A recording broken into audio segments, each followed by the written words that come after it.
Please open in your learning workbook to page 196 and read along as we learn together. Graph logarithmic functions. Since a logarithmic function, y equals log base b of x, is the inverse of the corresponding exponential function, y equals b to the x, their graphs must be symmetric with the line y equals x.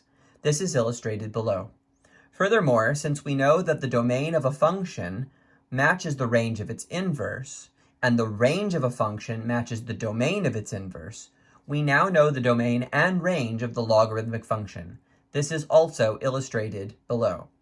All right, let's look at these graphs together. I'd like to start by focusing on this first graph here, and specifically the blue curve. This blue curve is the exponential equation y equals b to the x power, where b is a number greater than 1. You might recall that when we first began our exploration of exponential functions, we created a graph a lot like this one. Now, we know that the logarithmic function is the inverse of the exponential function, and we know that graphs of inverses have symmetry.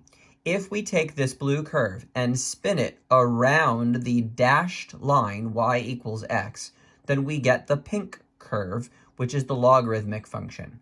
The inverse of the exponential is the logarithmic. Something else to pay attention to. A logarithmic function has an asymptote just like an exponential function has an asymptote. Let's look at that.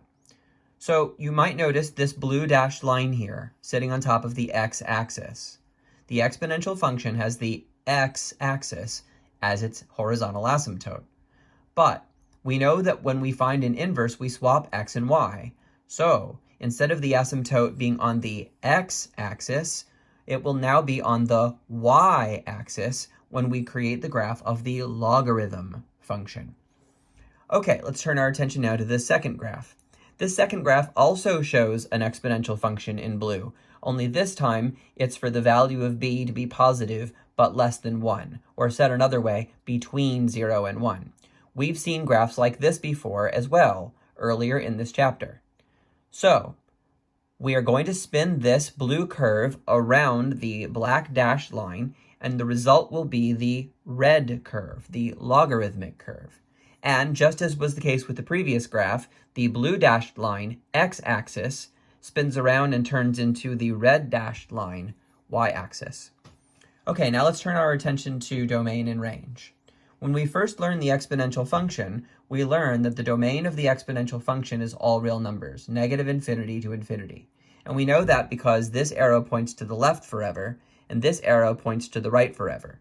It also points up, but we don't care about that for domain.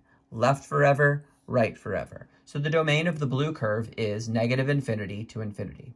The range of the blue curve is all positive numbers because the points, the y-coordinates, are all positive. They're all above the x-axis. So the range of the exponential is 0, infinity. Now, remember what we learned about how two functions that are inverses are related. The domain of a function matches the range of its inverse. So we can conclude, therefore, that the domain of the exponential function tells us, follow this green arrow, tells us the range of the logarithmic function. And similarly, the range of the exponential function, follow the green arrow, tells us the domain of the logarithmic function. The equation of the asymptote for the exponential function is y equals 0, also known as the x-axis. But the equation for the asymptote for the logarithmic function is x equals 0, also known as the y-axis. All right, so now that we've looked at both graphs and the table, we continue reading.